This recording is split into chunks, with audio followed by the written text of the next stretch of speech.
Se o objetivo é derrubar o regime, o que parece ser, não sabemos se vão mantê-lo, mas acredito que a maioria dos protagonistas e do mundo árabe deseja isso. Como fazer isso só com poder aéreo? E geralmente você vai ouvir estrategistas dizendo que isso é impossível, que você precisa de forças em terra. Há muitas coisas que você pode fazer, incluindo tentar forçar deserções no Exército da Palma e até mesmo na Guarda Revolucionária. Mas uma coisa seria trazer combatentes curdos que fazem fronteira com o Kurdistão iraniano, efetivamente, no Nordeste, e basicamente ocupar as energias do exército iraniano. Assim, eles não terão tanta liberdade para massacrar manifestantes em outros lugares, incluindo o exército, paramilitares e outros. Ao projetar agressão contra o Irã e fazê-lo parecer fraco, isso pode encorajar manifestantes. E, além disso, se os curdos iranianos acabarem ficando muito bem armados, graças aos bons serviços dos Estados Unidos pelos curdos iraquianos, eles poderiam realmente marchar sobre o Irã. Improvável, por ser longe, mas é uma possibilidade. Você teria uma força armada no terreno contra o regime, não apenas os sobrecarregando no Kurdistão, mas potencialmente até desafiando-os. No entanto, é perigoso, porque sempre que um governo despótico, como o do Irã, é atacado de fora por pessoas que querem ajudar a população local oprimida. Uma das coisas clássicas que eles podem fazer é tentar usar o nacionalismo e dizer que isso é um ataque ao nosso país e não apenas a este regime.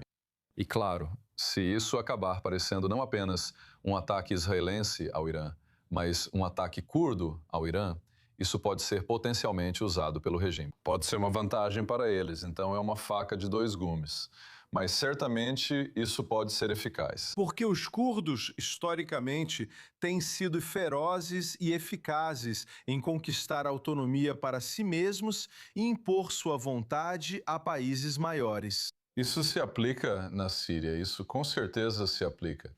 No Iraque, eles têm certa autonomia. E, embora não tenham sido totalmente eficazes em conquistá-la, tem sido um incômodo para os turcos. E isso pode ocorrer de novo no quarto maior país com curdos, o Irã. E quais são os seus pensamentos exatamente sobre isso? Complementando o que Dan disse, acho que vai além do que o regime pode mobilizar. É nacionalismo, mas também medo de um Estado falido e da fragmentação do país. Isso se repete com especialistas em Irã.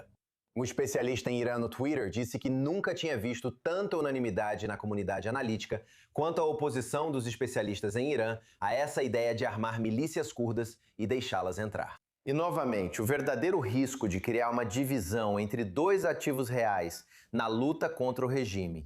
Os curdos e grupos étnicos organizados, de um lado, e do outro, manifestantes corajosos nas ruas. Dentro do Irã, as multidões de ativistas da diáspora fora do Irã.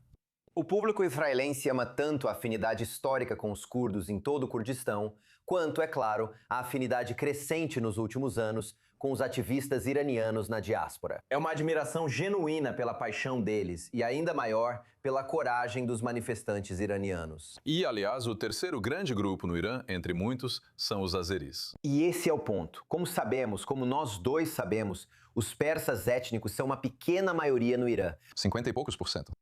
De 40% a 50% do país são minorias étnicas. E claro, esse é o risco. O que começa no Kurdistão não termina no Kurdistão, isso se espalha para o Azerbaijão iraniano, Baluchistão e outras regiões do país.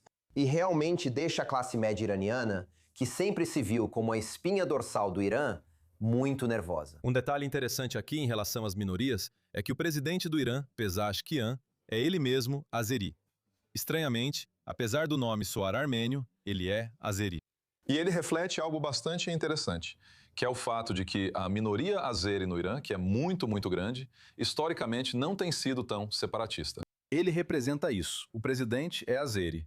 Curiosamente, ele também difere dos muçulmanos radicais ao redor quanto aos principais oficiais do regime. Ele é médico, não é clérigo.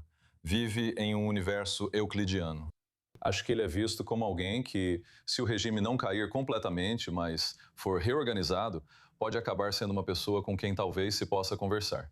E nesse sentido, ele representa o Irã não persa, que talvez seja de alguma forma semi-moderado, ou talvez uma figura na transição para, ouso dizer, um Irã democrático, para algo menos teocrático.